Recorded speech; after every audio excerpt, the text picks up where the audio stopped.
I've never been so pissed off in my life. First, the other phony charges against Donald Trump on the documents. And as I said Sunday on Fox, and as I've told you folks over and over and again, this prosecutor is Stalin's best friend, posthumously. I just read these 45 pages, this so-called indictment. This reads like nothing more than a white paper from the DNC or endless editorials from the New York Times. There is not a syllable of criminality, not a syllable of criminality that can be explained in these 45 pages. It's an attack on free speech. It's an attack on the political system. It's an attack on the right of a president to challenge an election, whether he asks his vice president to change a position which is perfectly constitutional, whether he's asking state officials to see what they can do, perfectly legitimate. And you'll notice what's missing. There's no charges of treason or insurrection or anything of the kind. They didn't have it. It never happened. How could it when he's the one who offered 10,000 National Guardsmen? So what did this guy Smith do? Exactly what I said on Sunday he would do. He takes these statutes and he rewrites them. And I'm glad to see the other legal analysts have finally figured that out. I'll get into it. We're going to get into it. But it's really quite incredible. Count 1, conspiracy to defraud the United States. How so? How so? Count 2, conspiracy to obstruct an official proceeding. How so? By having opinions? By fighting the election process? By fighting within the election process? By challenging the results of the election? My God, can you imagine how big the prison would have to be if count 2 applied to everybody, including Hillary Clinton? Count 3, obstruction of an attempt to obstruct an official proceeding. Wow, then we ought to be rounding up Jamie Raskin and all the rest of them. That's a completely bogus charge. Count 4, conspiracy against rights. That is the rights of every voter in America. It was a conspiracy against all of you. This is crap. This is the worst thing I've ever seen.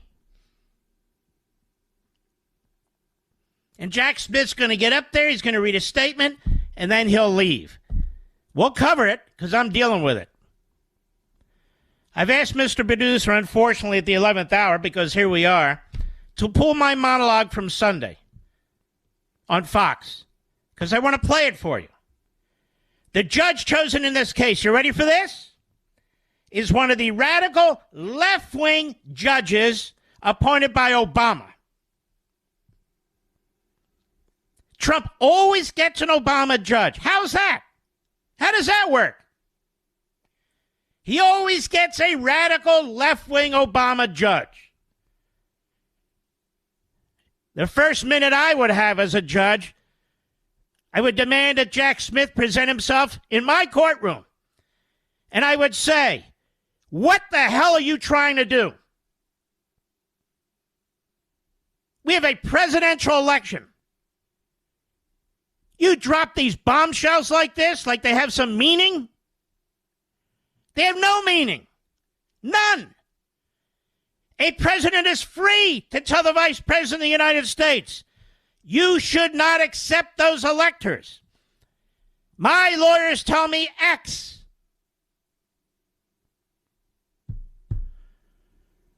And yet, that's a crime now. That's a crime now. Calling officials in a state. That's now a crime. It's a crime.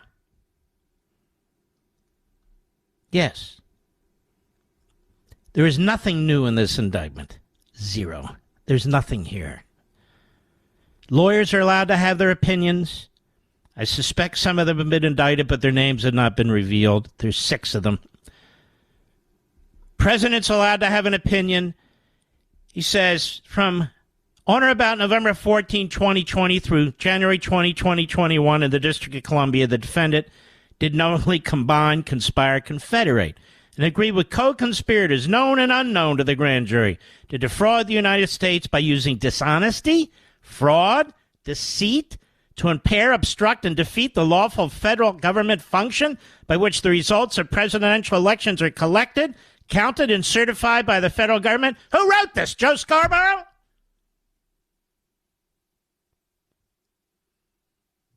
The purpose of the conspiracy was to overturn the legitimate results of the 2020 presidential election. Can you imagine if this holds up?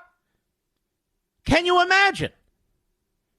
By using knowingly false claims of election fraud to obstruct the federal government function by which those results are collected, counted, and certified? First of all, he believed them. That's number one. Number two, they're not all false, but number three, let's pretend they're all false. So what?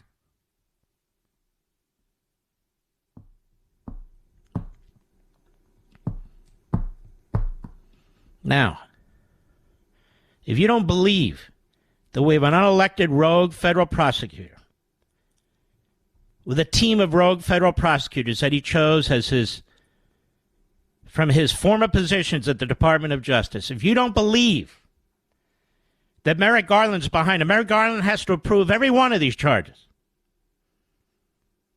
If you don't believe that they're trying to usurp our election, I will take a break, but not for long.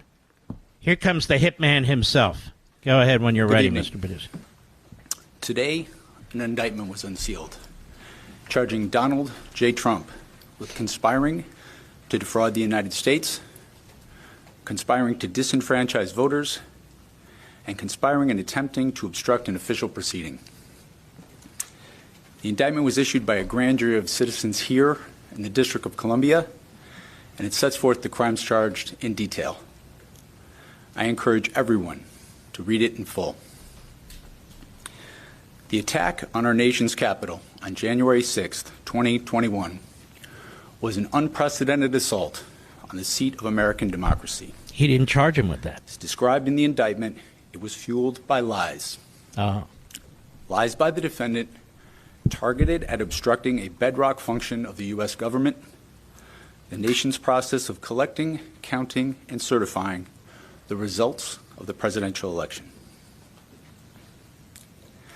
The men and women of law enforcement who defended the U.S. Capitol on January 6th are heroes. What does this have to do with They're any patriots, and they are the very best of us. Nothing. They did not just defend a building or the people sheltering in it. They put their lives on the line to defend who we are as a country and as a people. They defended the very institutions and principles that define the United States. Since the attack on our Capitol, the Department of Justice has remained committed to ensuring accountability for those criminally responsible for what happened that day. This case is brought consistent with that commitment. No, it's not. And our investigation of other individuals continues. In this case, my office will seek a speedy trial so that our evidence can be tested in court and judged by a jury of citizens. In the meantime, I must emphasize that the indictment is only an allegation and that the defendant must be presumed innocent until proven guilty beyond a reasonable doubt in a court of law. Clarence Darrow, everybody. I would like to thank the members of the Federal Bureau of Investigation who are working on this investigation with my office, as well as the many career prosecutors and law enforcement agents from around the country who have worked on previous January 6th investigations. These women and men are public servants of the very highest order, and it is a privilege to work alongside them. Thank you. Why didn't you charge any of the other co-conspirators at this event? Are you worried this can affect the election? Are you planning to bring any other charges against more individuals?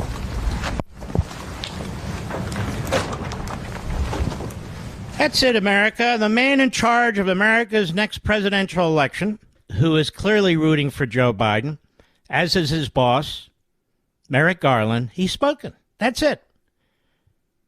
With his secret grand jury, with his secret personnel, with his secret decision-making, all the power that a rogue Stalinist prosecutor needs, he will have more say in this election than anybody has ever had in any election.